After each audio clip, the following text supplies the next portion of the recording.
We have another hand for Punny Bone and his band.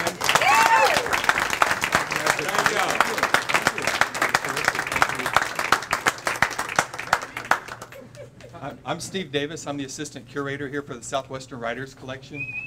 And it's our good fortune and great privilege to work very often with Gary Hartman and his Center for Texas Music History. We're as thrilled as anybody this terrific new book has come out, and we're pleased to be part of today's celebration for it. And to introduce Gary, I'd like to welcome the Texas State Historian and Chair of the History Department here at Texas State, Dr. Frank De La Teja.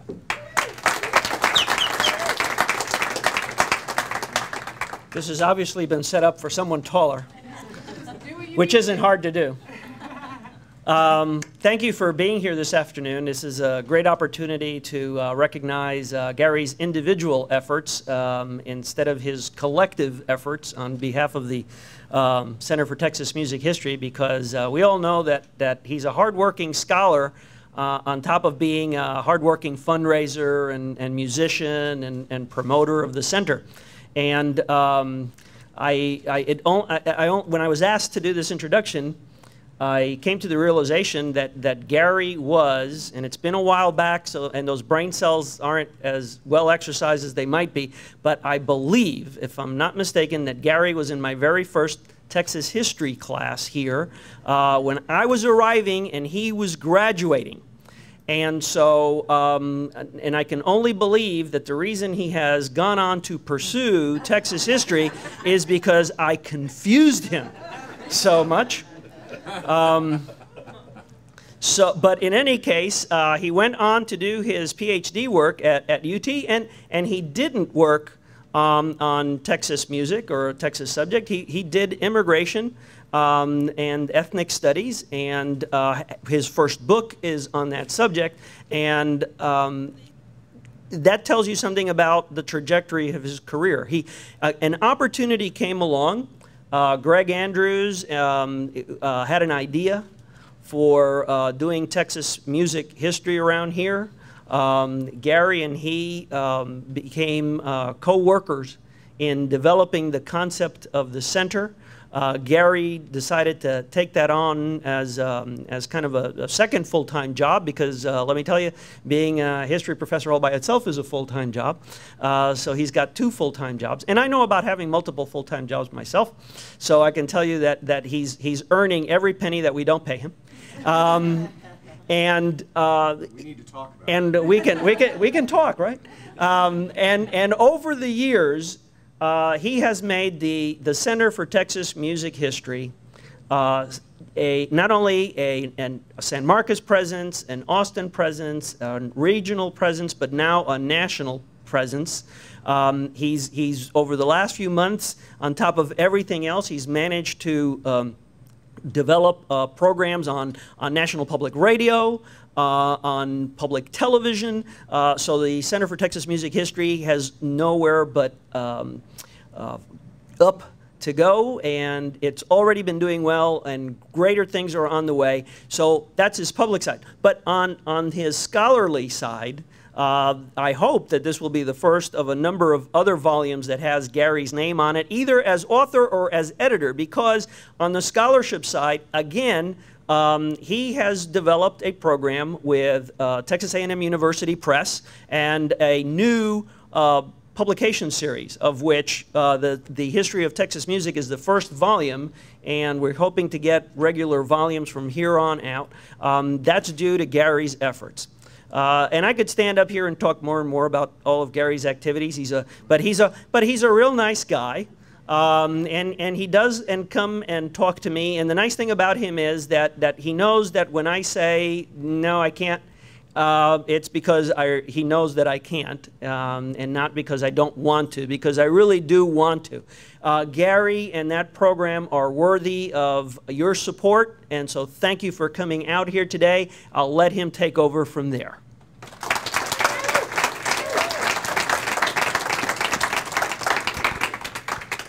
Now for someone of medium height. Thank you, Frank. I really appreciate that, and I thank everybody for being here today. I certainly want to thank Connie Todd and Steve Davis and Amy Cochran, Michelle and everybody else up here at the the Wittliff Collections, the Southwestern Writer Collection, for hosting this event. In fact, on the way up here, my wife and I, Francine, were talking about this on our way down here from Austin, I guess I should say. It was in February 2000 that we had our initial sort of coming out party for the Center for Texas Music History right here on this very spot. So the Southwestern Writers Collection it's a great program in and of itself, and they've been very supportive of our Center for Texas Music History, letting us host events like this up here. So thanks to you.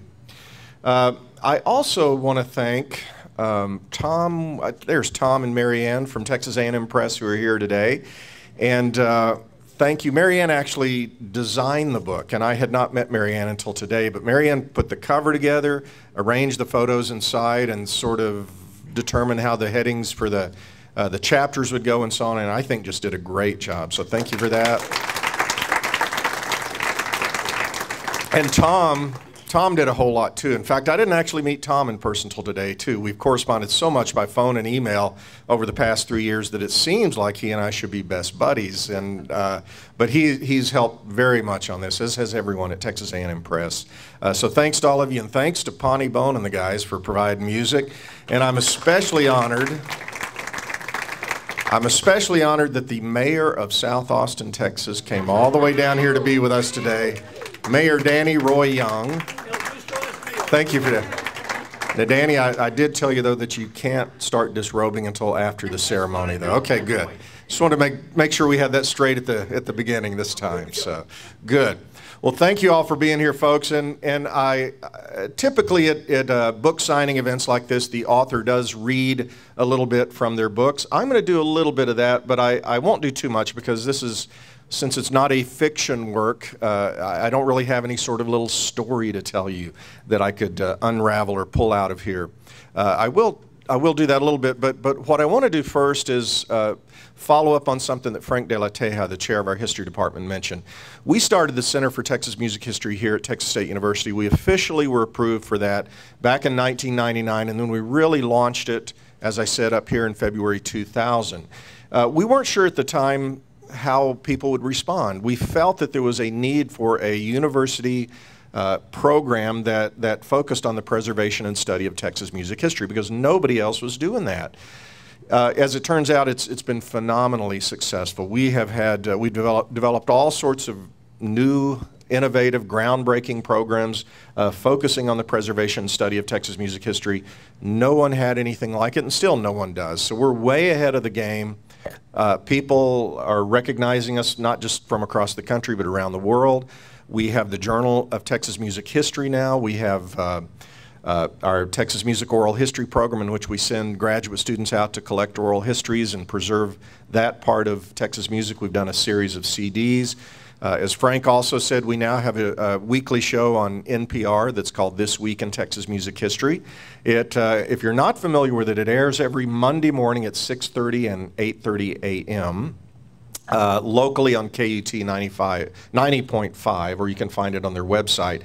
Fortunately, I get to pre-tape those shows. I don't have to be down there at 6:30 on Monday morning.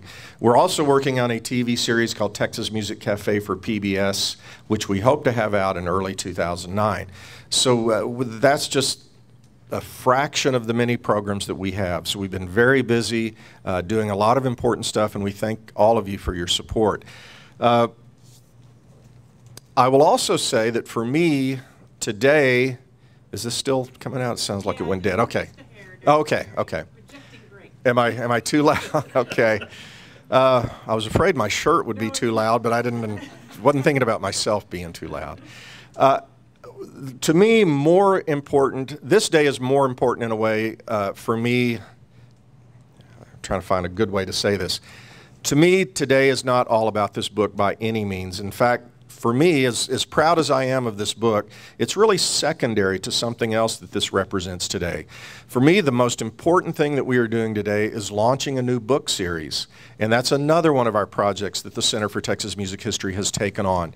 We're launching a new scholarly book series called the John and Robin Dixon Series in Texas Music.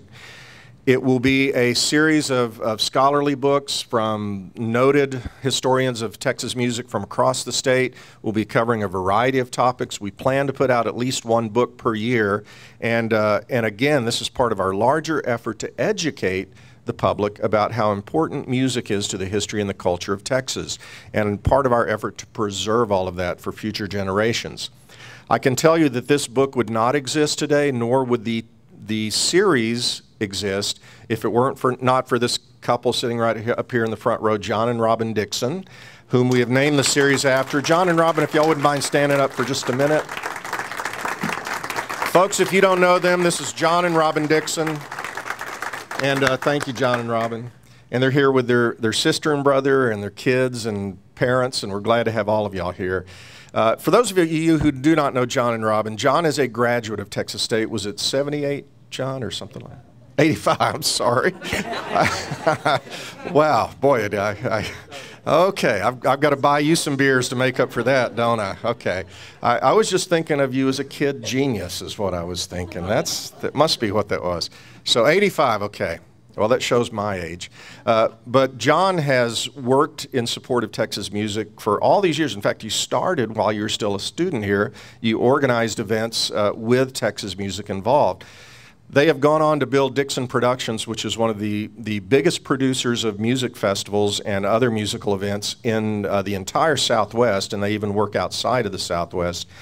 So not only have they taken a huge role in shaping the history of Texas music, but they've also stepped on board with us, and they've been major supporters of the Center for Texas Music History. And they are underwriting this book series, so I'm very, very proud to be able to name this book series in honor of John and Robin Dixon. So thank you both again for that. Oh yeah. And Tom Lemons just handed me a little postcard for the next book that will come out in the series. It's a book called Texas Blues by the noted Texas blues historian Alan Governor from up in the Dallas-Fort Worth area. It will be a superb book. In fact, it will be the definitive book on the history of Texas blues. So watch for that. I don't know when it'll be out, maybe a year from now or late this year. Later this year. So please watch for that. It'll be the second book in the John and Robin Dixon series in Texas music. Well, as I told someone earlier, I promised to keep my 45-minute speech brief, and I don't plan to speak that long at all. What I would like to do is read a few excerpts from this book that I think sort of capture the essence of what I was trying to do in this book. I wrote this book really because there was no other book out there like it. There's some great books on different aspects of Texas music history, some great books on the blues, on Tejano, on certainly jazz. Where's Dave Oliphant? There's Dave right there. He is the authority on jazz music in Texas. So a lot of great books out there, but there was not one single book that brought all of those different ethnic genres of Texas music together. And I wanted to write such a book if I could. I realized once I got started on this, it was a bigger job than I realized. I think you'd have to write about a 5,000-page book to really even come close to telling all there is to say about Texas music. But at least I wanted to get this thing started and have something out there to work with. So that's sort of how this book originated. My emphasis in this book is the ethnic diversity of Texas music. In fact, the ethnic diversity of Texas society that makes Texas music so unique, so special. And so that's kind of the gist of this book. And if you haven't had a chance to look at it yet, you'll see that it's broken down into chapters that focus primarily on major ethnic groups or groups of ethnic communities and so on. So I'll read a little bit out of this.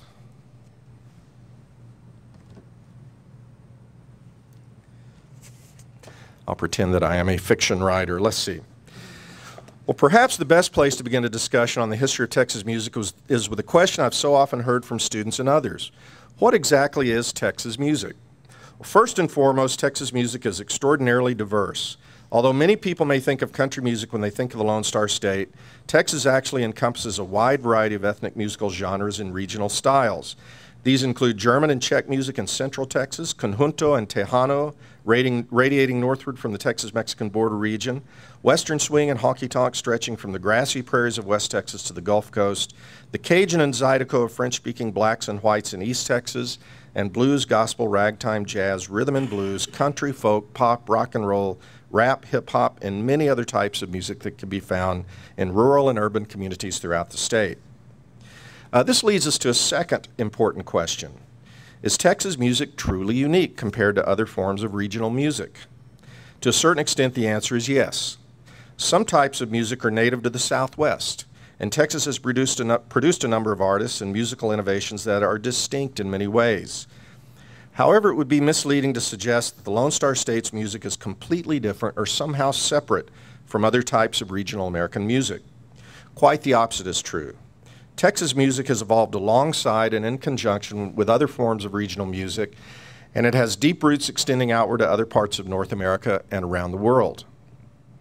The unique and dynamic musical environment of the Southwest also has produced an extraordinary number of influential and innovative musicians who have taken a leading role in shaping American music over the years. Artists such as Scott Joplin, the father of ragtime, blues pioneers Blind Lemon Jefferson, Lightnin' Hopkins, Sippy Wallace, T-Bone Walker, country music stars Bob Wills, Gene Autry, Dale Evans, Tex Ritter, Ernest Tubb, George Jones, Barbara Mandrell, Chris Christopherson, Kenny Rogers, Willie Nelson, Waylon Jennings, Tanya Tucker, George Strait, Leanne Womack and the Dixie Chicks, piano virtuoso Van Cliburn, jazz giants Charlie Christian and Ornette Coleman, conjunto and Tejano legends Lydia Mendoza, Flaco Jimenez, Selena Quintanilla, and Emilio Navarra, who I think is doing better. He was in a wreck recently. And rock and roll icons Buddy Holly, Roy Orbison, Janis Joplin, ZZ Top, Stephen Stills, Don Henley. All of these are just some of the better known Texas artists who have had a profound impact on the long-term development of American music. So with a remarkably varied array of ethnic genres, a long list of influential artists, and an impressive record of important contributions to the nation's musical history, there is little doubt that the musical environment found in Texas and the Southwest is not only unique in certain respects, but it also has had a profound long-term impact on the development of American music in a variety of ways. With this in mind, we can now begin to address a third very important question. If Texas music is unique, what makes it so different? In a word, place. The issue of location or place is something that in recent years historians and ethnomusicologists have increasingly come to understand is absolutely essential to the development of local and regional culture. Although at first the term place may seem only to suggest a specific fixed point on a map, there's actually much more to it than that. In a larger sense, place refers to a social and cultural nexus of sorts, in which a variety of factors, including history, geography, climate, demographics, economics, and politics, converge to create a distinct and dynamic environment, unlike that found anywhere else in the world. The Southwest is just such a place, where a special set of social, cultural, and historical circumstances has come together to help shape the region, its people, and their music in unique ways. What's truly at issue in our discussion of place is the question of whether and to what extent our immediate surroundings affect the ways in which we understand, process, and communicate culture. In other words, would Buddy Holly have been the same versatile and prolific musician if he had grown up in, say, Bangor, Maine? Did the fact that Buddy Holly spent his formative years in the South Plains of Texas, where the cross currents of Western swing, honky-tonk, blues, R&B, pop, and conjunto mixed freely as part of the local cultural landscape, have any meaningful impact on his development as an artist? Likewise, would Janis Joplin have been the same raw, gutsy blues singer if she'd been raised on a farm in Nebraska instead of in the Golden Triangle of the Texas Gulf Coast, where the blues, R&B, Cajun, Zydeco, and honky-tonk of English and French-speaking blacks and whites still blend together in the myriad roadhouses, juke joints, and dance halls? Of course, it is impossible to know exactly how much these artists' immediate surroundings affected their personalities, their musical development, and their professional careers. However, the local culture that Holly and Joplin absorbed on a daily basis, beginning in childhood and continuing through their early adult years, undoubtedly had an impact on their musical sensibilities and the ways in which they developed artistically, just as it did for many other Texas artists. So that's a little bit of the taste of the book, and that may even be the most sort of scholarly, dry, academic part of it. I think it loosens up a little bit later on and gets a little more exciting, but you know, you got to do that as a college professor, throw in some of those $5 words whenever you get a chance. So.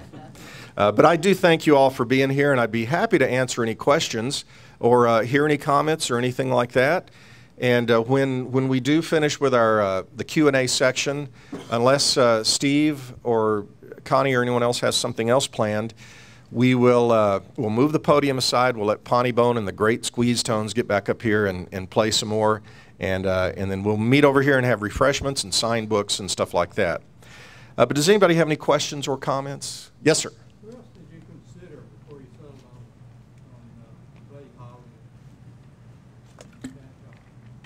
As examples? You know, that's a great question, because I actually, some of you may have seen this. Willie Nelson is about to turn 75, and Joe Nick Petoskey just published this massive biography of Willie Nelson. They had an article about it this past Sunday in the Austin American-Statesman. And the Statesman reporter contacted me ahead of time, and he said, I want to feature your new book on Texas music history as well, but he said, I want to ask you, do you consider Willie Nelson the most important Texas musician ever? And I thought, oh boy, how do I answer that without getting in trouble with somebody somewhere? So my answer was, Willie is certainly one of the most important, influential Texas musicians ever.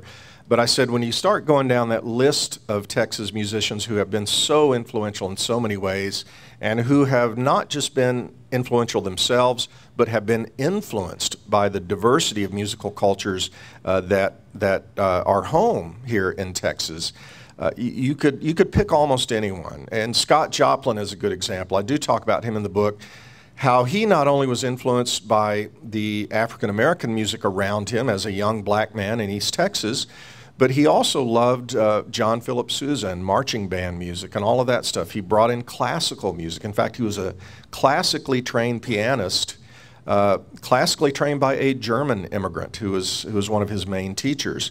So Scott Joplin is another example of a prominent Texas musician who benefited from the diverse, eclectic musical influences that reside here in Texas. The list goes on and on. I could have picked any of dozens of people, but it seemed to me that Buddy Holly and Janis Joplin were two people that everyone knows, and maybe hadn't quite thought of them in that way before. Yes, Steve? What surprised you the most while you're working on the book? Was there anything that you came across? God, that's a good question, too. What surprised me the most while working on this book? I think the fact that I finished it, maybe. I don't know. No, seriously, I think what became abundantly clear to me early on, and I sort of knew this before I launched off into this book, it is such a huge field of study, the history of Texas music. In fact, I addressed that at the beginning of the book. How in the world can someone pretend to write a comprehensive book on Texas music history when that subject is so huge? You could write books and books on any one genre of Texas music, and to try to combine all the major ones into one book was a very challenging task. What I had to do is to the best of my abilities, is try to summarize some of these larger topics. I tried to pick and choose the people that I didn't want to just make this a list of famous Texas musicians. I also wanted to show how music has been a vital part of the everyday culture of all Texans, whether they played out on their back porch for their grandkids or whether they played in a 60,000-seat arena.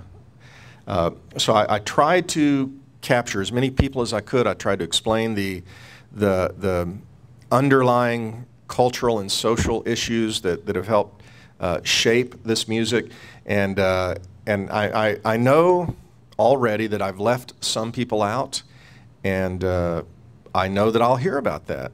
But the good news is as long as Tom and Marianne and everybody at Texas A&M Press is willing to do this, we'll just keep expanding this book. I'll spend the rest of my life revising and adding and explaining and clarifying and that sort of thing. So, Ruth. Perhaps you said this, or maybe it's in the book, but is there a projection on how many books will be in the series? Okay. Do you know yet? Good. The question is, how many books do we think will be in this John and Robin Dixon series in Texas music? We do plan to put out about one book per year. And as far as I'm concerned, we'll keep going forever because the books need to be written. And I want to be clear about this. I said earlier there are lots of good books about Texas music out there. Most of them are written more from a kind of a journalistic viewpoint. There aren't that many that are written by real historians who approach writing and research in a different way. Even though we may be stuffy and dry, we do dig for different things than a journalist usually would dig for. We try to find the underlying reasons, the historical reasons that a certain type of music evolved or a certain character became an important player in the evolution of music. So there are not, quite frankly, there aren't that many real historians out there studying Texas music history. So part of the effort of this book and our Journal of Texas Music History and other things, in fact, I brought some copies of the Journal of Texas Music History if anyone would like one. We're trying to bring together the historians who are working in this field and encourage them to continue researching and publishing this information so that we can all learn more about the musical culture and history of our state. So, but about a book a year, we believe. Bill, sorry, go ahead, Alan. Do you have any sense when you were doing this book, you know, in Texas, Texas is a big place, and we've got a big ego about everything that happens here. Do you have any sense of view of how other places view Texas music? Because many states can brag about their musical culture. Sure. But does Texas have a special place even outside of Texas? Sure. Alan's question, by the way, this is Alan Mundy, who's one of the greatest musicians in Texas, seriously, and I'm very glad that he's here today. And he'll owe me some beers for saying that later. I'll hand those off to John for getting his graduation date wrong.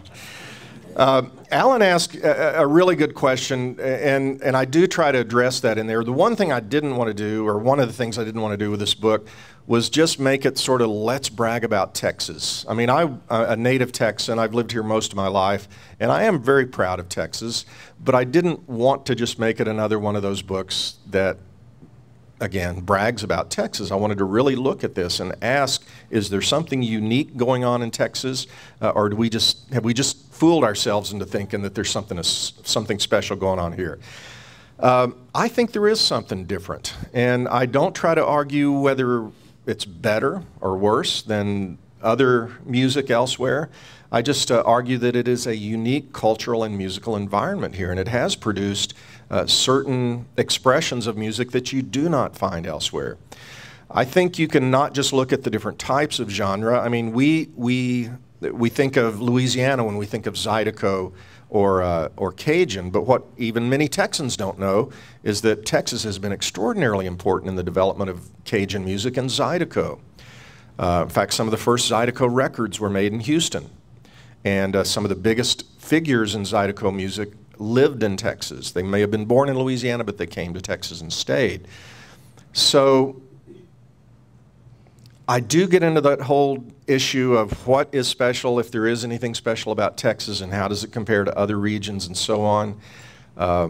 I do think something special is happening here, and I think it's more than just the mythology of Texas, although that is part of it. That is part of it too. Bill? Well, I'm going to put you on the spot here because Ed Bradley once said that Bob Dylan was by far the most difficult interview that he ever did in his life regarding musicians. Mm-hmm. In the course of writing your book, did you get to interview very many musicians personally, and who do you think possibly might fall into that category as well? Well, I didn't have any trouble with Bob Dylan at all. I mean, he and I go way back, so you know we're like that. We're very comfortable. But no, I didn't get to interview Bob Dylan, I'm sorry to say. You know, I don't remember anyone being difficult. Well, I'll tell you, and some of you know this, one of my absolute favorite Texas singer-songwriters and one of the best singer-songwriters that's ever lived is Billy Joe Shaver. But if you've ever tried to sit across from him and talk to him, he's one of the most interesting people you'll ever meet, an incredible songwriter and musician, such a soulful man. But he's easily distracted. How can I say it? And I think that's because his creative energy is constantly going. And Billy Joe, if you hear this somewhere, please know how much I admire you and respect you. I think it's just because his brain is constantly working. He's constantly creating. And I've seen this with other people when they try to sit down with someone like that, whose mind is always in motion. It's hard for that person to stop and have an interview with someone who wants to ask questions. They're just too busy creating, and they're thinking about the next song lyric or the next gig they're going to play or something like that. So he was an absolute pleasure to interview. It was a little bit different. You grab a hold and go along for the ride. But a wonderful guy and a wonderful singer-songwriter. So that's the only example I can think of that was difficult. Now, I can tell you I had an absolutely wonderful time talking to everybody I talked to in this book. Everybody was very pleased. In fact, there were some pretty big-name people who seemed kind of humbled and honored that I was even consulting them. This history professor was asking them about their opinions on Texas music history, and that was kind of cool. I sat across from some people that I was a little intimidated by, and noticed that they weren't intimidated by me, but I think by the idea that they were part of this large historical study. So I did see a little bit of that too, which was interesting. Anyone else? Yes, ma'am. Well, you've had this Texas Music Upplay, concerts every year. Uh-huh. And, for like a fundraiser, have you thought about maybe having, a bunch of artists that we'd all like to see, have people pay at the door, raise a bunch of money that way? That's a great question, and believe me, when we started the Center for Texas Music History, I never, ever, ever in a million years imagined that I would become a person responsible for raising funds for a major program at a college. I went and got my PhD and all of that, and I was just dying to get out there and be a historian and do research and write books and teach classes. And suddenly I find myself being an administrator as well as being a history professor and a fundraiser. And it doesn't come easy. I had trouble selling newspaper subscriptions when I was a kid. I kept wanting to give the newspapers away to everybody. So I find myself in this situation where I do have to raise money, and fortunately, I look across this audience, I see several people who have helped us in major ways, who have contributed. Some people given a little bit of money when they could, and it all adds up after a while. Others have stepped up in a big, big way, and that's the only reason the center has been as successful as it has been, because of that support. Now, as far as fundraising events, we do put on several concerts throughout the year here on campus, and usually we try to have a theme in which the concerts are not just fun and entertaining, but we also get the musicians to talk to the students a little bit about the history behind their music, because we want to make it at least somewhat educational. Most of the funding we get to put those events on comes from different campus organizations that want those sort of educational events to occur, so we're not allowed to charge an admission charge or anything like that. I will tell you though, people like John Dixon. John puts on many different events around the state and even outside of the state. And the single biggest event that John puts on every year is Music Fest up in Steamboat Springs, Colorado, and he donates a portion of the proceeds from that. And he has also worked with us to make CDs, spin-off CDs, I guess you would call them, recordings from those festivals.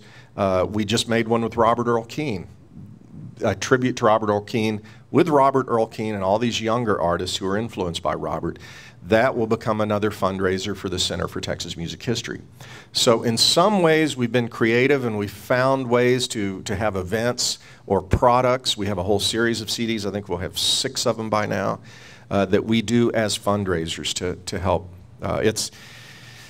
I'm always a little uncomfortable about talking about money, but you have to. You have to when you are trying to develop a program like this, and universities are strapped for cash. We don't get funding from the university. We have to raise every cent that we have. So we have to talk about these things. Good question. Anyone else? Michelle? Jerry, can you give us a quick tour of the cover? Yeah. Now I'm going to blank out on some of these. Ray Price. Tell us the story. I'll start on the left and work my way out. That is Ray Price. And this is Laura and Carmen Hernandez, who are a very popular sister singing duo in the 1930s and 1940s. This is Narciso Martinez, one of the founding fathers of the conjunto accordion. Ruthie Foster, who's a fabulous singer, who grew up near College Station and now lives in Austin. And I first heard her at Kerrville Folk Festival a few years back, and she blew me and everybody else away. We could not believe the voice and the soul and the songwriting that this young lady was capable of, and we've had her here on campus a few times. She's gotten so big that we can't really afford to bring her back, but we're still working with her on that. This is Townes Van Zandt, the famous Texas songwriter who's influenced so many other songwriters in Texas and elsewhere. He, of course, died a few years ago. At the bottom center is Terry Hendricks and Lloyd Maines. And I know a lot of you know Terry and Lloyd. Terry lives here in San Marcos, in fact was a student at Texas State. And Lloyd Maines, Terry is a great singer and a songwriter, and Lloyd is her producer, her guitar player, and plays dobro behind her. Lloyd is also a very well-known record producer himself, and as he has reminded many of us many times, he used to change Natalie Maines' diapers when she was a little girl. So he said anytime, Natalie, of course the lead singer for the Dixie Chicks, said anytime she starts getting a little too uppity, he reminds her that he used to change her diapers. So, Gatemouth Brown on the fiddle here. Gatemouth, in a lot of ways, I think really represents Texas music. He grew up in East Texas, and of course he absorbed a lot of the African American music in his community, but he also loved Cajun music, and he loved country music, and he took all these different influences and sort of rolled them together into his own unique style. This guy here, I have no idea who this guy is. Maybe someone can help me out. That's Willie Nelson, of course. And Willie is another iconic Texas figure who also represents that blending of different musical styles in Texas. In fact, our new NPR radio show that's called This Week in Texas Music History, when it airs this coming Monday morning, if you get a chance to listen to it, or you can go back on the website and check the old archive shows, we will talk about Willie, and I guess I'm going to give this away. It was supposed to be sort of the punchline of the show, but a lot of people don't know that Willie played one of the very first bands he played in was a German-Czech polka band up in Abbott, Texas, where he grew up, and then he loved jazz and he loved blues music and gospel and all sorts of other things. It's just that he became famous for country music. But if you'll listen to his broad repertoire, you'll hear all those different influences in there. And that's why a guy like Willie Nelson is just so hard to pigeonhole, so hard to define. But he's a great representative of all these different diverse musical influences in Texas. Anyone else? Yes? I just want to make a comment. You bet. I hope we see you on C-SPAN, Books and Authors. Well, We have a lot of history professors and their works, and I think it would be marvelous. I appreciate that. Not only do I appreciate you for bringing John Dixon into the world, but I appreciate you for that, too. That's a wonderful comment, hoping to see me as a book author on C-SPAN. I'm personally hoping that I'll get a call from Oprah. That's my ultimate goal. I'm not holding my breath, so maybe I need to work my way up, and C-SPAN would be great. So yes, in fact, seriously, we're going to do a series of book signings and publicity events and so on. I believe that we will do a book signing in Austin probably within the next couple of months, something like that. And we may consult the mayor of South Austin to help us set that up. And We can do it, babe, come on. okay, good. Glad to hear it. So we will get the word out there, and thank you for suggesting that. I also want to thank Susan Rhodes sitting back there, who contributed several of the photos to this book, including some of these great ones on the cover. Thank you, Susan, for that.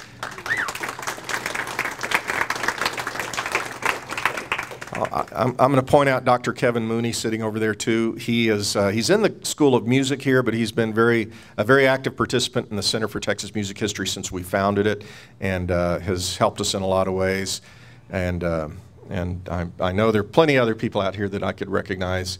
Mary Alice De Leon in the History Department, who helps us a lot. And Carol Dochin sitting right there. Carol's been a big supporter and a good friend for many years. I don't want to leave anyone out, so I will stop before I embarrass myself. But is there anyone else who would like to ask anything or comment? Alan? Sure. You being a musician, did that give you a unique position of being a historian and a musician? What do you think that brought to your history work? Sure. This is another reason I really like Alan Mundy. He's calling me a musician. Thank you for that, Alan. He's being generous by using that word with me. But yes, no, I've played music all my life, and I play in at least a couple of different bands, and it's given me the opportunity to interact face to face with lots of musicians from across the spectrum of genres here. And I do think that not only gave me access to musicians that I might not have otherwise had. If I didn't know a lot of them personally, I don't think I would have even been able to talk with some of them, and then I don't think I would have had them open up the way they did in many cases. But I also think it gives me a somewhat different perspective as a historian. To me, music is one of the most important and most often overlooked means in which individuals and societies express their history, their culture, their sense of self, their understanding of where they fit within society. It's so often overlooked, but I think being a musician, I understood that from many years ago, that if you are playing a dance hall somewhere out in the country, or wherever you're sitting around someone's living room playing, or someone's backyard, it is a true communal exchange of culture and ideas and creative energy. It's not just music. It's fun, but it's not just all about having fun. It is a true meaningful exchange of ideas and culture and human creativity and all those sorts of things rolled into one. So I think on a couple of different levels, I think being a musician helped me do that as well. I want to make sure that I recognize also Joe Specht over here. Joe has been a good friend for several years now. In fact, Joe, really, if it weren't for your book, The Roots of Texas Music, I'm not sure this book would have ever started. Joe edited a book called The Roots of Texas Music back in 2003 for Texas A&M Press, and along with Lawrence Clayton. And they invited me to write the introductory chapter, sort of an overview of Texas music history. And it was out of that chapter, that first chapter, an overview of Texas music history, grew out of that. And not only did Joe help in that area, but he's been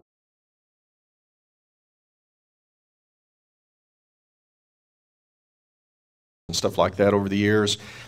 And he even sent me some suggestions for titles, chapter titles and book titles, and I quickly and without the slightest hint of guilt, I stole some of those suggestions and incorporated them into the book.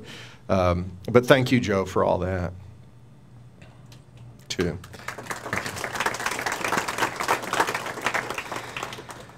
Anyone else?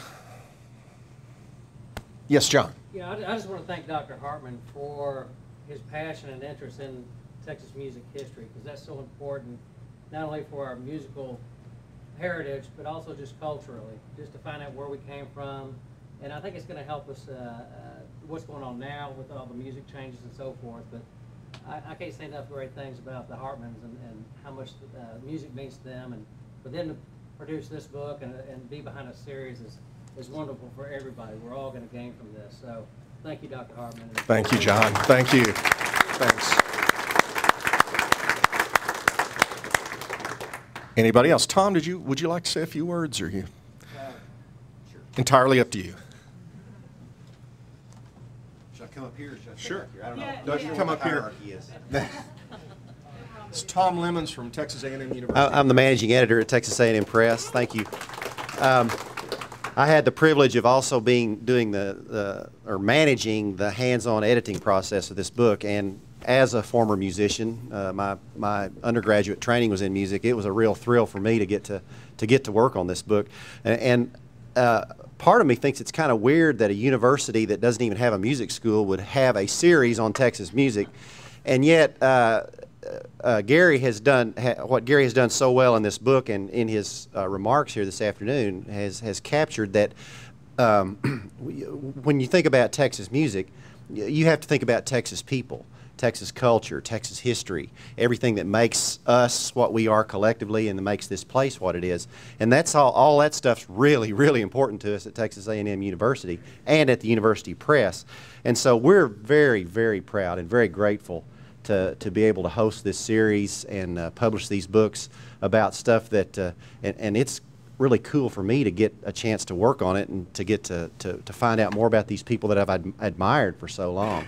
And so I want to thank Gary, I want to thank John and Robin and the Center for Texas Music History and the university here, and just express on behalf of Texas A&M University Press our deep appreciation for the opportunity to be your publishing partners in this really important work.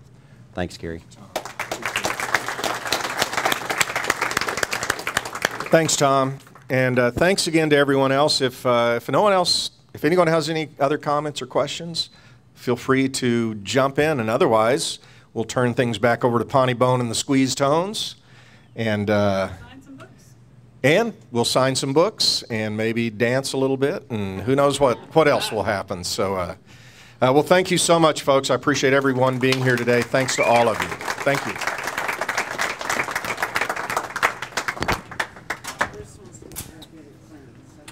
Thanks, Gary.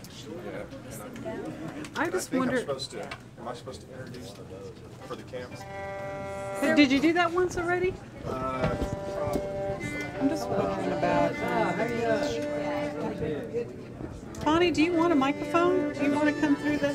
Well, I don't know. Yeah, I wouldn't hurt anything. I think it'd be great to hear your voice a little better. Oh, you want? Can I use it? Yeah, we need it. Yeah. All right. So. Yeah, just right in front of me. And it's a. It's close enough.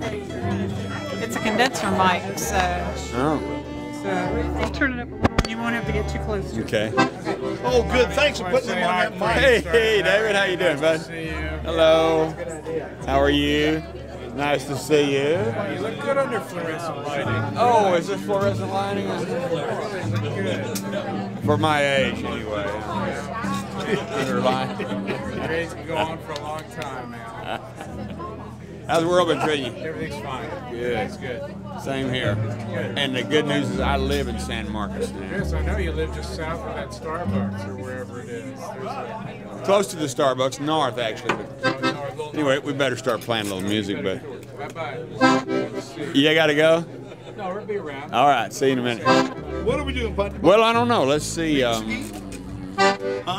Now that's history. You know, we could do that. Do we? Do you know that in G, and then there's a C part, and it's all the same changes.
Viva Seguin! Viva Seguin, hombre. Yes, thank you so much. Thank you very much. For me, it's very loud. Get in there, man. Put you just right up. What do I do? What song should I do? Casa Blues. Casa Blues. Key of E. Key of E. 1, 2. 1, 2, 3.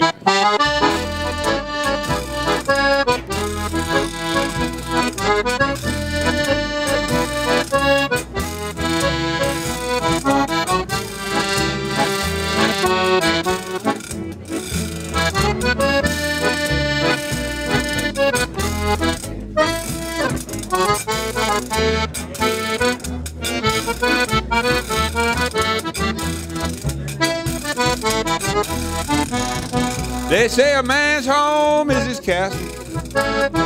One thing that he can't stand to lose. Yeah, a man's home is his castle. It's one thing he can't stand to lose. But since my baby up and left me, that old castle been the home of my blues.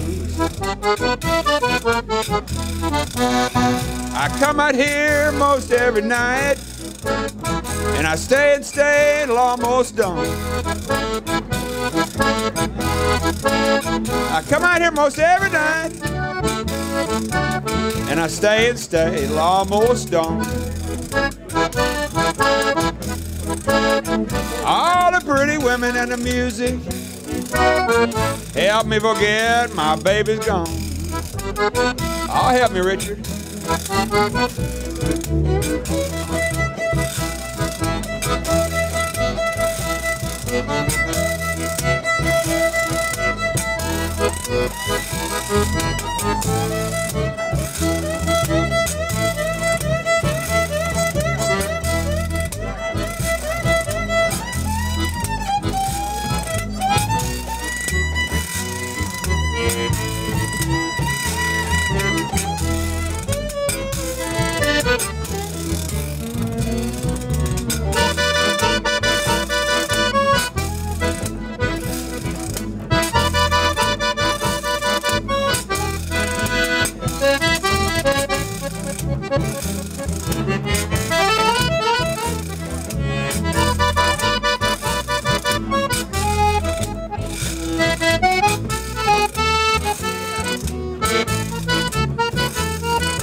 Party for a living,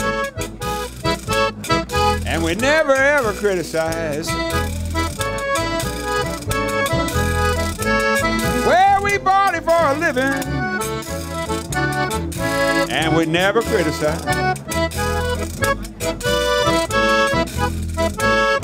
Trying to party the last of her memory out of the last of mine. I'll take me out to that old Castle Bar. It's out there on East Van Buren Street. It's out there where there'll always be a party going on.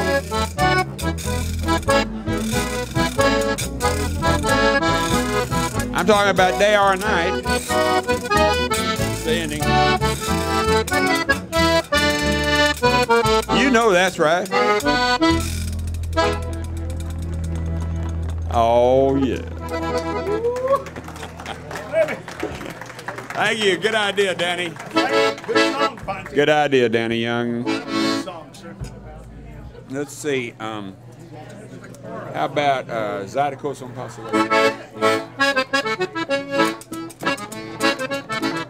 5.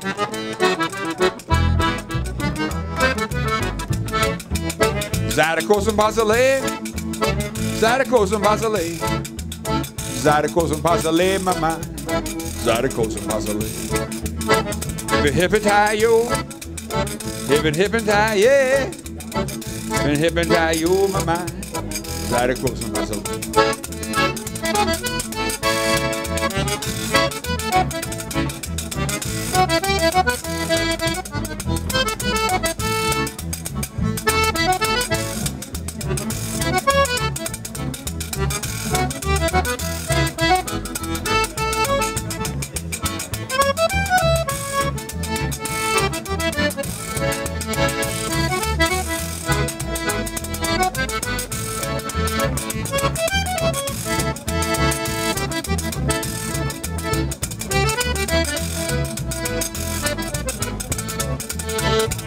Zadakosum Basale. Zadakosum Basale. Zadakosum Basale, mama. Zadakosum Basale. And hippin' tie-yo. Hippin' tie-yay. Hippin' tie-yo, mama. Zadakosum Basale. Richard Bowden.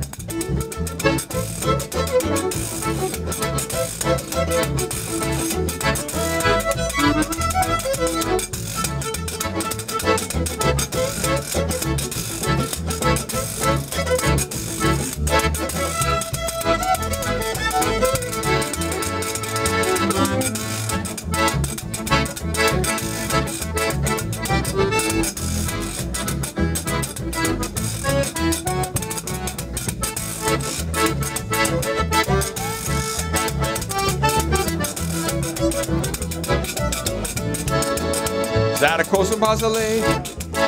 Zadakosum Basale. Zadakosum Basale, mama. Zadakosum Basale. Hippie-tie-yo. Hippie-tie-yay. Hippie-tie-yo, mama. Zadakosum Basale. What I say? Hippie-tie-yo, mama. Zadakosum Basale. One more time. Hippie-tie-yo, mama. Zadakosum Basale.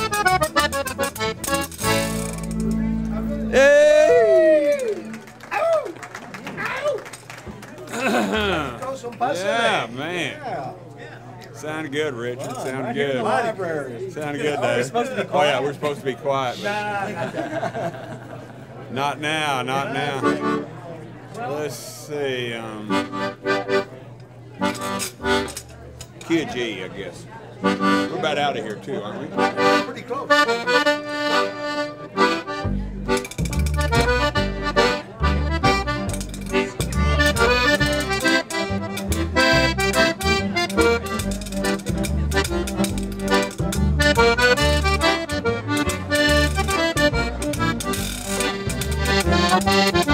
Sugar bee, sugar bee. Sugar bee, sugar bee. Sugar bee, sugar bee. Sugar bee, sugar bee. Sugar bee, sugar bee. Honey, what you do to me? Well, you say you be my baby, way past dark. I woke up around midnight, my sugar was gone. Sugar bee, sugar bee. Sugar bee, sugar bee. Sugar bee, sugar bee. Honey, what you do to me?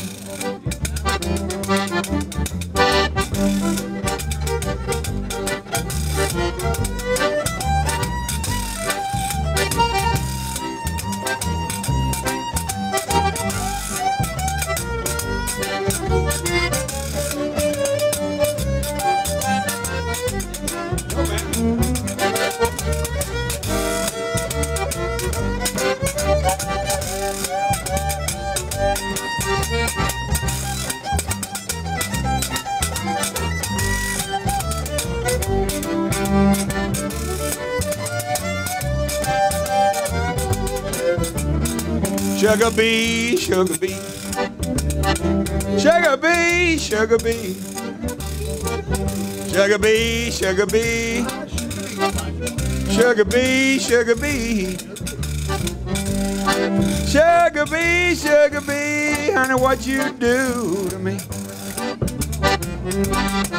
I come home on Thursday about 4:30. Found my little sugar boy just out on the floor. Sugar bee, sugar bee. Sugar bee, sugar bee. But sugar bee, honey, what you do to me?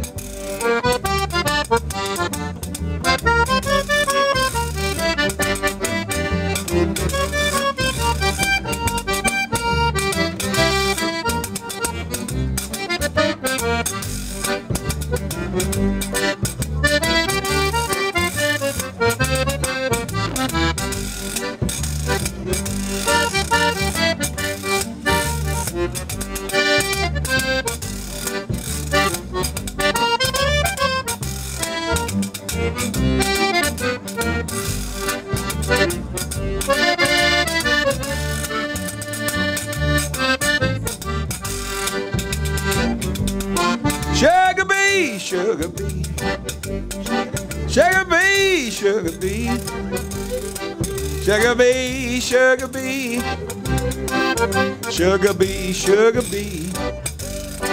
Sugar bee, sugar bee. Honey, what you do to me? I come home on Saturday, 6 o'clock. I know you wasn't there, sugar, because I knocked and I knocked. Sugar bee, sugar bee.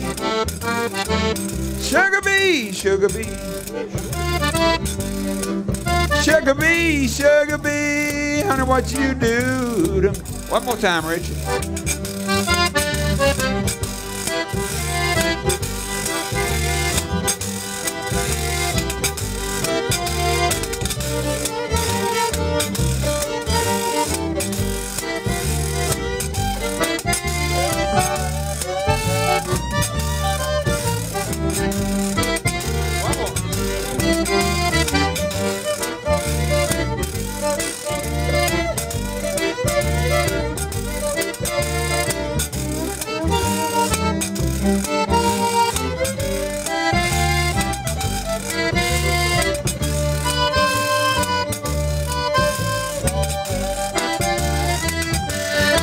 Sugar bee, sugar bee.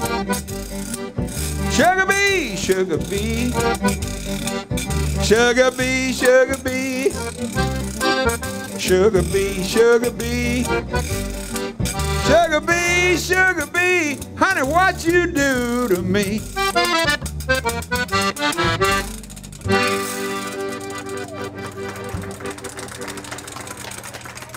Thank y'all very much. Y'all very sweet. Appreciate your support today, and we're awfully glad to be here. We are terribly glad. We are. Terribly glad. Terribly, awfully. Horribly. All of the above. Let's see. We're just digging. One more maybe. One more. We got time for one more? Here's one more, and then we'll get out of here. But thanks to Gary Hartman and everybody associated with Texas State for having us here today. And here's one that everybody knows.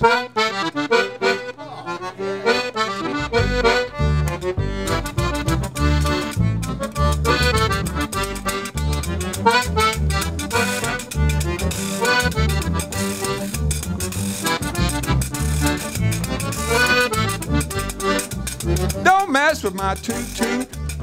Don't mess with my tutu. You can have another woman. Don't mess with my tutu. She was born in a birthday suit. Doctor slap her behind. Says she's gonna be special. Cute little tutu.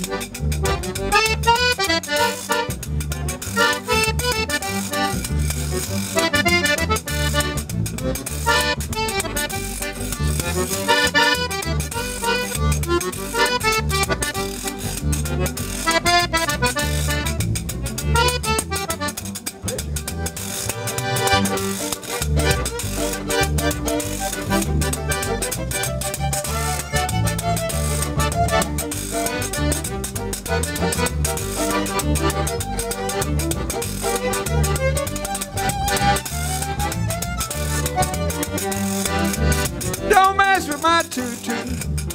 Don't mess with my tutu. You can have my other woman, but don't mess with this tutu. She was born in her birthday suit. Doc slap her behind. Says you're gonna be special. Cute little tutu. Hey, la bar.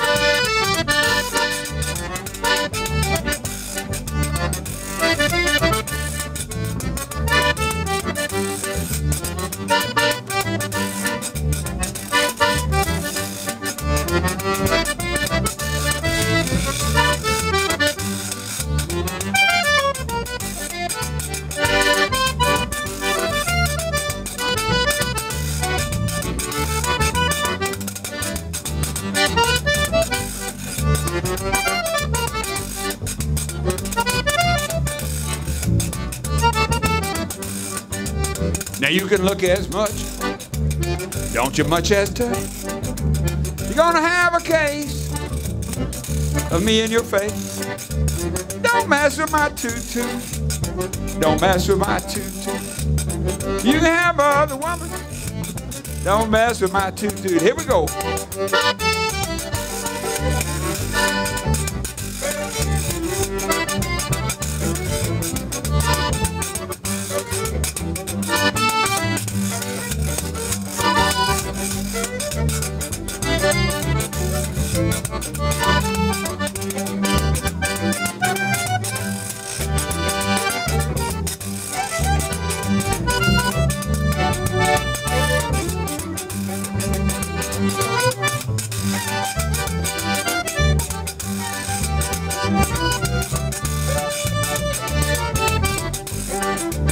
Don't mess with my toot-toot. Don't mess with my toot. You can have my other woman. Don't mess with my toot-toot. Don't mess with my toot-toot. Don't mess with my toot-toot. You can have my other woman, but don't you mess with my I like that, buddy. toot-toot. Like that, brother. Nice. Thank y'all. Thank you very much. Thank you very much on behalf of Richard Bowden, David Carroll, Danny Roy Young, and myself. Thank y'all, gang. We had a good time. I don't leave without hugs. Shoot, we don't either. So. Yeah. 1, 4, 5, and it goes like this.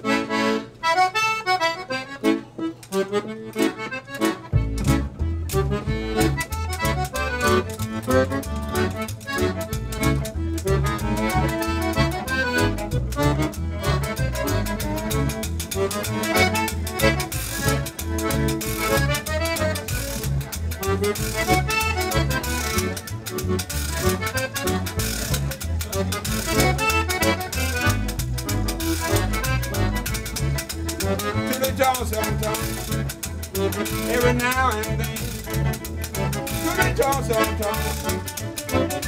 now and then, every now and then, gotta find my woman. I don't know why, love her like I do. Said I don't know why, love her like I do. Gotta find that girl.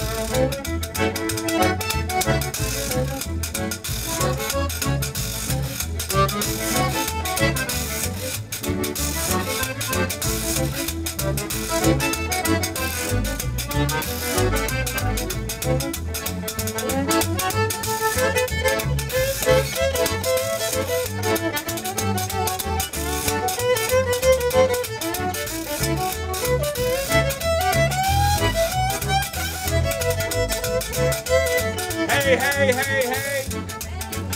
Hey, hey. Hey, hey, hey, hey, hey. Hey, hey. Dirty tongue, gotta find my little woman. She got me way out here on the 7th floor. Well, I'm way up here, Lord have mercy, on the 7th floor.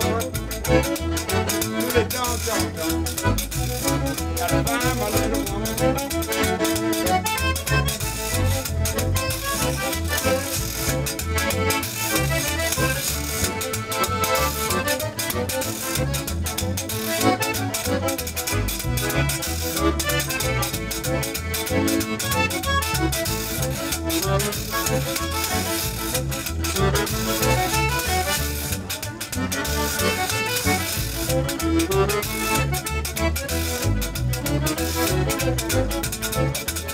Hey, hey, hey, hey.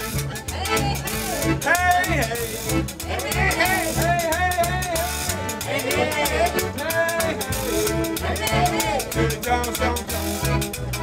I gotta find my little woman. She got 1,000,001 ways that she loves me. That's 1,000,002. That's 1,000,003. To the dog. Gotta find that girl. Come on in, Richard.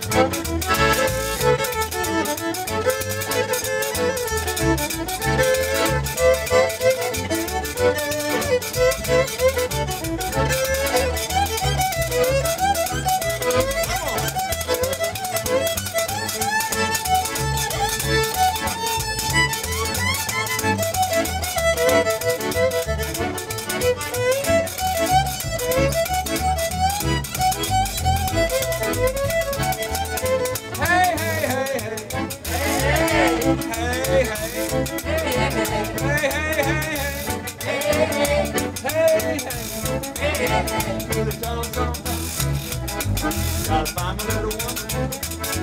I don't know why. Love her like I do. Said I don't know why. Love her like I do. Really don't.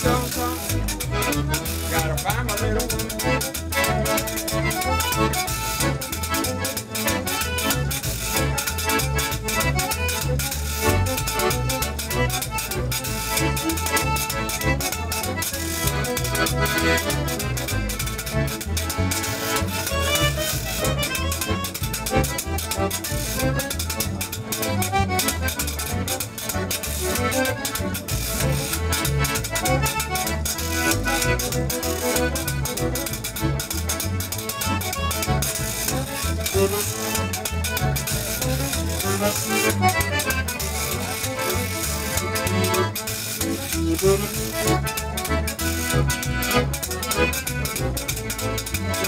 Hey, hey, hey, hey. Hey, hey, hey. Hey, hey. Hey, hey, hey. Hey, hey, hey, hey. Hey, hey. Hey, hey. Really tall. I gotta find my little woman. Really tall. Gotta find that girl one more time. Really tall. Every now and then.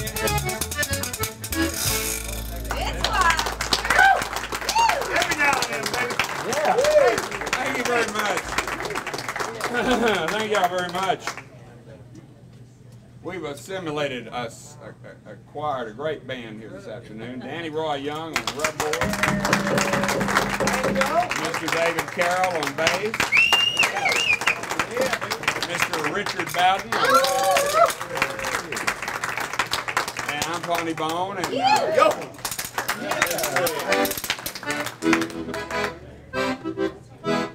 let's see, I guess good time to do this song right here. Why not? Under the name of Why Not? Come on. It's a 1-1-5-1 in G. Come on. It goes like this. It starts off with 1, 2, 3, 4, and then a pop. It's real loud pop and then a stop. 1, 2, 3, 4.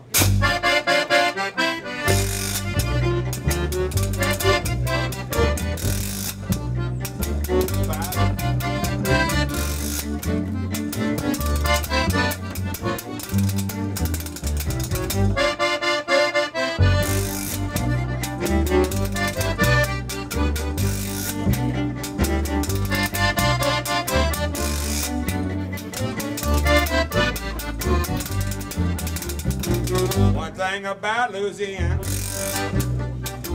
they got some very good cooks. And when they cook it out like Creole, they get some satisfied look. I ain't talking about no boudin and the crawfish at the buffet, but I love that Texas jumbo, all shrimp today. Come spend the night with me down on that Gulf Coast shore. Good fishing and good eating, huh? You could ask for more.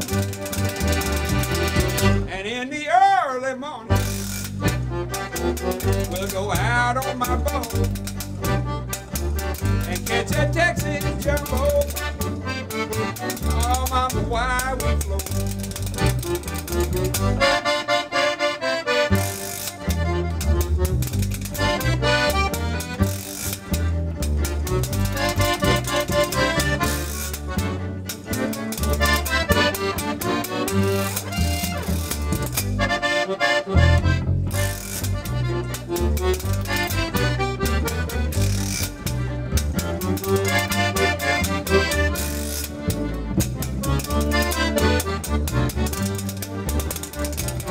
Well, don't let the heat overtake you in the afternoon. Just take your shady siesta with it all removed.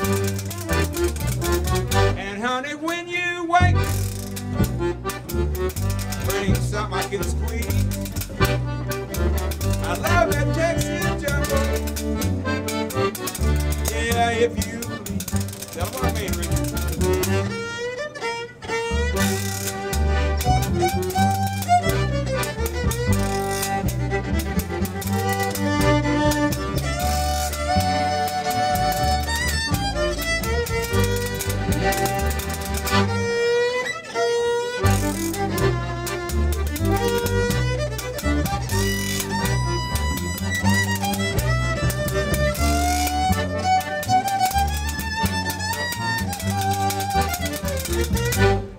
checked out the east, and I checked out the west.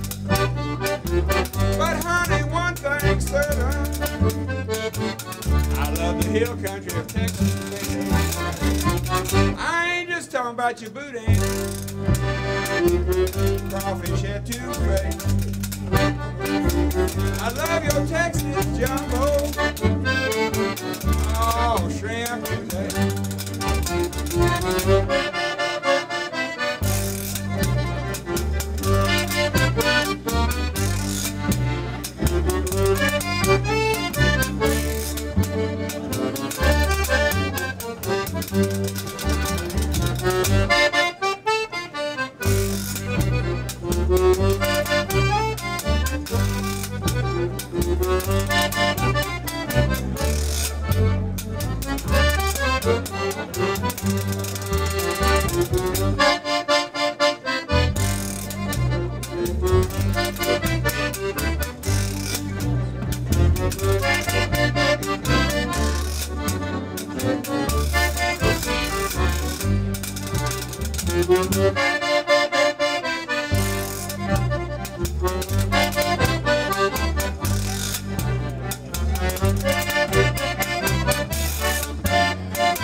So very much. It's so hot, we're going to cool you off.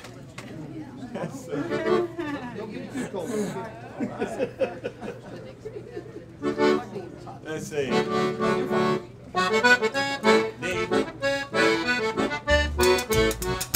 Goodbye, Joe. Me gotta go. Me oh my oh. I got to go pull the people down the line. My Yvonne, sweetest one. Me oh my oh. Son of a gun, have big fun on the fire. Jambalaya, oh, filet gum. For tonight, I'd like to hold my share. Take the door, fill the door, and we go. Son of a gun, have big fun all night. All right.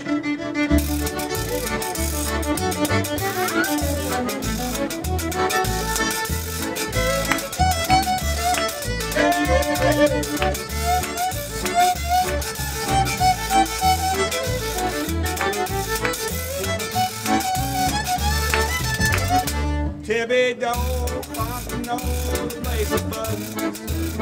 Well, kid folks come to squeeze Yvonne by the tail. Dressed in style, they go home wild, feel my old. Son of a gun, have big fun on the bike. Jambalaya, probably about oh, tonight I'd like to hold my share. Guitar, fill the door, and we gay. Son of a gun, have big fun on the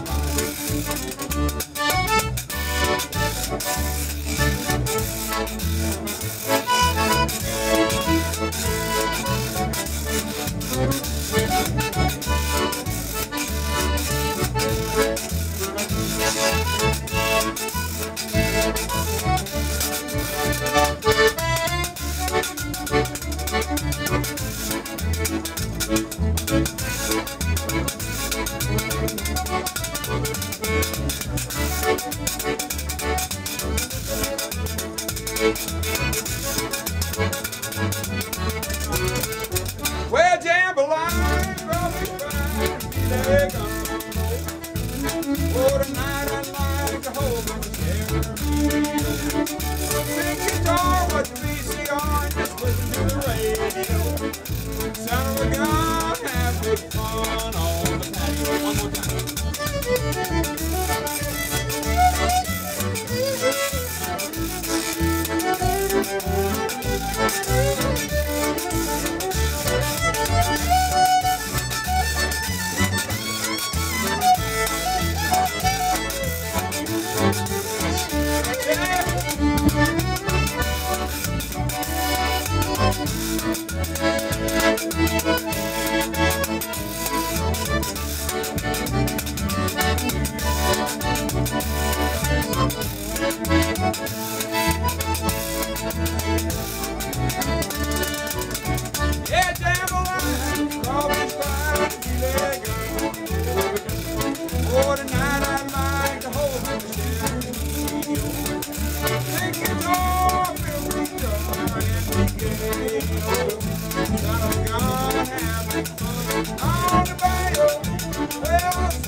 sleep on everything except that VCR, just like old Hank used to do. You know what I mean? Everything over the VCR, Except listen the to the radio. Just the way That's the way old Hank used to do it.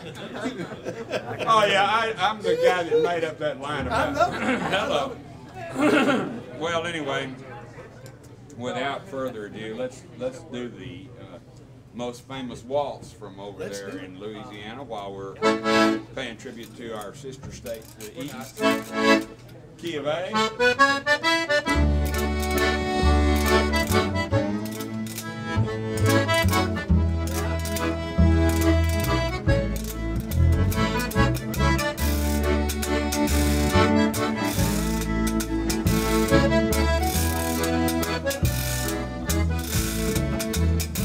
Jordan Blunt, Louisiana, on a bayou, in the moonlight. Stand beside me, don't deny. You're my sweet world, my sweet on your lips. I said, hey, hey, hey, and oh, ha. Jolly blonde, pretty girl, see in my dreams, my Jolly blonde.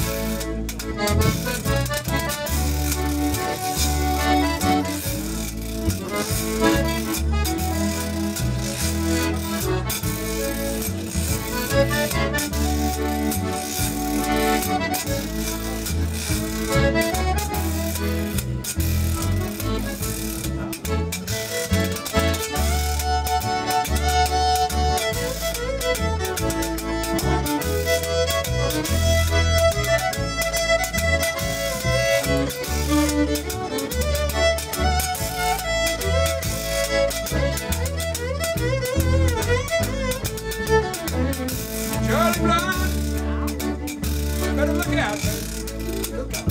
With your bright eyes, shining smile.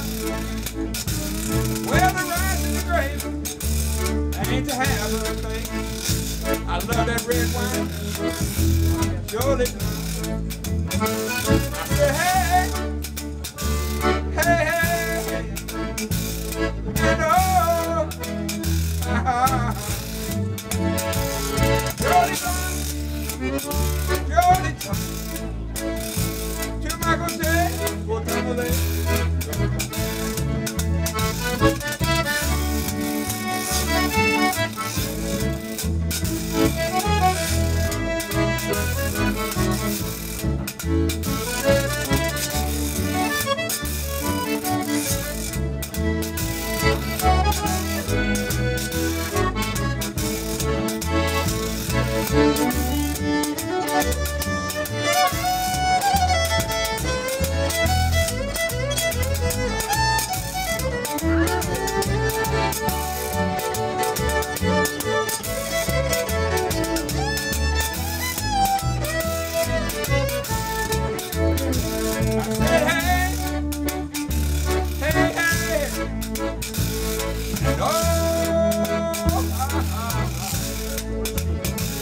Jolly blonde, you pretty girl.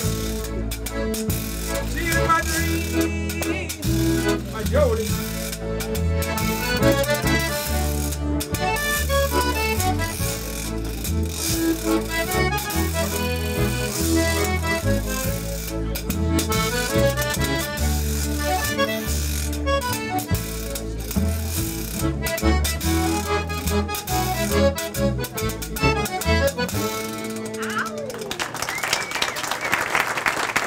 Thank you so much, y'all.